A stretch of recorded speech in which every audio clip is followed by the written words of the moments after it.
Install the system board.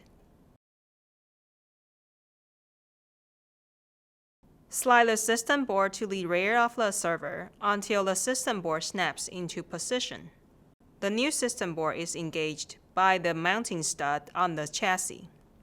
The rear connectors on the new system board are inserted into the corresponding holes in the rear panel. The release pin secures the system board in place. Install any components that you removed from the failing system board.